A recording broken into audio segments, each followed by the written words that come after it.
Hello everyone, मेरा नाम PD Ranjan और मैं कृषि छात्र हूँ और मैं आप सभी को राइस में लगने वाले रोग के बारे में कुछ बताना चाहता हूँ। धान की फसल में अधिकांश रोग 50 से 70 डेज में ही लगता है। ये सबसे नाजुक समय है जो हमारी फसल गबोट अवस्था में होती है और बालियां निकलने की तैयारी में होती है। इसी समय रोग और कीटों का प्रकोप सबसे ज्यादा होती है। तो चलिए धान के सभी रोगों को पहचानते हैं और उनके कंट्रोल का उपाय जानते हैं। सबसे पहले बात करते हैं उन रोगों को जो फंगस या फफूंद के कारण लगते हैं। पहला रोग शीत ब्लाइट। किसानों के बीच सबसे आम और खतरनाक रोग में से एक है शीत ब्लाइट। इस रोग की शुरुआत पौधे के तने पर पानी की सतह के ठीक ऊपर से होती है। यहाँ आपको हरे भूरे रंग के अंडाकार धब्बे दिखाई देंगे। धीरे धीरे यह धब्बे ऊपर की ओर बढ़ते हैं और आपस में मिलकर सांप की चूली जैसे बड़े बड़े निशान बना लेते हैं। ज्यादा प्रकोप होने पर पत्तियां सूख जाती है और पौधा कमजोर होकर गिर जाता है, जिससे दाने में भराव नहीं हो पाता। यह रोग अधिकांश नमी, गर्मी और जब खेत में यूरिया का इस्तेमाल अधिक हो जाता है तब तेजी से फैलता है। इसकी रोकथाम के लिए शुरुआती लक्षण दिखने पर आप हेक्साकोनाजोल 4% SC की 400 मिलीग्राम प्रति एकड़ के हिसाब से छिड़काव कर सकते हैं। अगर प्रकोप ज्यादा है तो आप एजॉक्सीस्टोबिन 11.4% SC प्लस में डाइफेनोकोनाजोल 11.4% SC की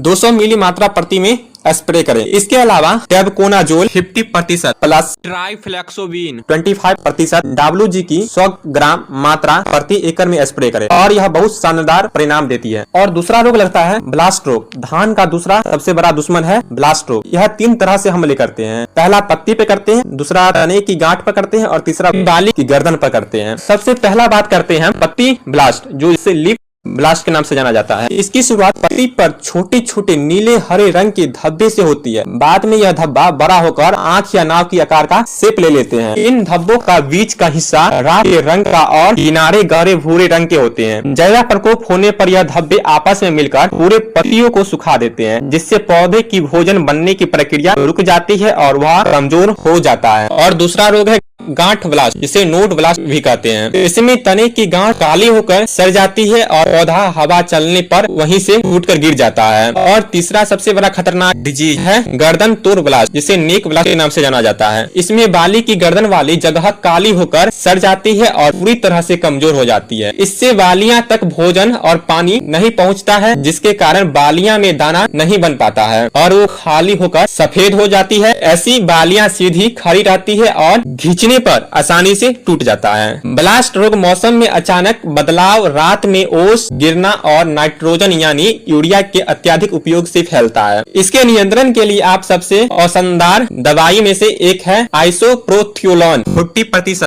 EC, जिसकी 300 मिलीग्राम प्रति एकड़ में इस्तेमाल करें। इसके अलावा आप टेबुकोनाजोल 50% प्लस डाइफ्लॉक्सीएस्टोबिन 25% WG 100 ग्राम प्रति एकड़ छिड़काव भी कर सकते हैं। यह गर्दन तोड़ के लिए बहुत ही प्रभावी है। भूरा धब्बा रोग या ब्राउन स्पॉट, यह रोग उन खेतों में ज्यादा लगता है जहां मिट्टी कमजोर होती है या उसमें पोषक तत्व की कमी होती है। इसकी पहचान है पत्ते पर बनने वाली छोटे छोटे गोल कील के आकार जैसी गहरे भूरे धब्बे। इन धब्बों के चारों ओर एक हल्का पीला घेरा भी बन जाता है।